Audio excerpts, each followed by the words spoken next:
In January of 2025, this unexpected guest walked onto the Joe Rogan podcast. He didn't bring a pitch deck. Instead, he placed a fragment of ancient papyrus right on the desk. That single video pulled in over 8.5 million views. His name is Wes Huff, and he's running a brilliant digital heist. See, most religious creators yell into the internet void. They preach, and viewers immediately click away because nobody likes feeling judged. But Huff uses a completely different strategy. He uses ancient facts to slide right past our deepest online filters. Rogan thinks he's just getting a fascinating history lesson. But beneath the surface, a hidden mechanism is already turning. By the time the audience realizes his true goal, it's already too late. The strategist has won. Let's be honest, most people hate being preached to online. You probably feel the exact same way. The moment your brain spots a religious video, it flags it instantly. The creator usually sounds angry, or they're trying to fix your soul, which immediately triggers your mental defenses. Modern viewers have built a massive wall against church talk. To them, faith is just pure emotion, completely divorced from facts. And the internet feeds that exact doubt every single day. Scroll through TikTok or any comment section, and you'll see the same claims that corrupt kings rewrote the Gospels, or that the Bible is just a 2,000-year game of telephone. Pop culture has turned the biggest historical myth of all into common knowledge. The idea that the Roman Emperor Constantine essentially invented Christianity at the Council of Nicaea in 325 AD. Online threads claim a group of powerful men sat in a room, voted on which books to keep, and burned the alternative texts to control the population. For secular viewers, these stories are the perfect excuse to ignore religion entirely. It reframes faith as a dirty political trick. The only problem? That history is completely fabricated. The Council of Nicaea never voted on the Bible. In fact, the list of sacred books wasn't even on their schedule.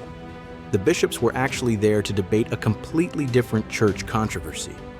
Yet, the internet keeps repeating the lie, causing secular minds to lock up automatically. So, how do you reach an audience that expects a scam? But you don't preach.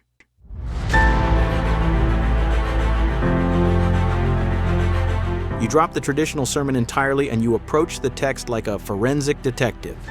That is the loophole Huff discovered, an unexpected strategy that completely bypasses the algorithm's defenses. This strategy targets a very specific crowd, people who love data.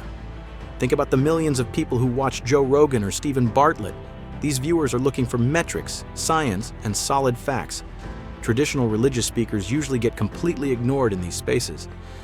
But Huff doesn't sound like a preacher. Instead, his conversations focus on the raw science of ancient paper and the tracking of old handwriting patterns. It acts as an intellectual Trojan horse. When Huff steps onto a studio set, he brings physical manuscript copies with him. Those tangible objects instantly capture attention. The audience stops seeing a pastor and starts seeing a historian. And just like that, the natural defenses drop. Experts call this the academic bypass strategy. Take onomastics, for example, the study of historic names. The data shows that the names recorded in the Gospels perfectly match the most common Jewish names in first century Israel. They don't match Jewish naming patterns in Egypt or Rome from the same era. Statistically, this counting proves the authors had precise, localized, eyewitness knowledge. The data-driven crowd loves this kind of logic. Viewers think they're just enjoying a cool history lesson. No one realizes a trap is being set.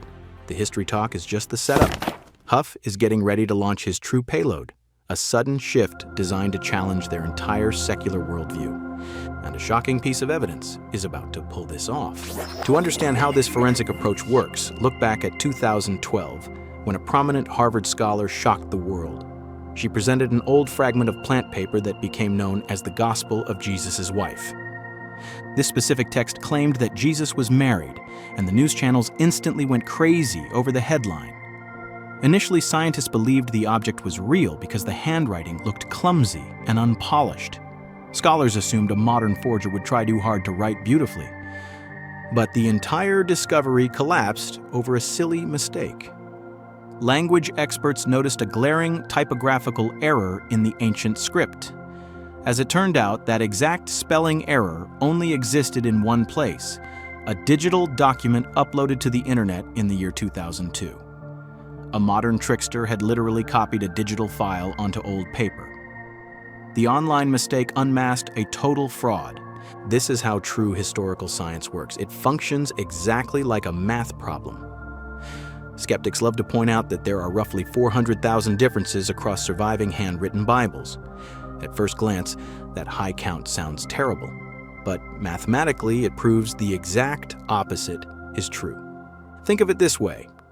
If a teacher tells 20,000 students to copy a book by hand, every single student is going to make a few typos.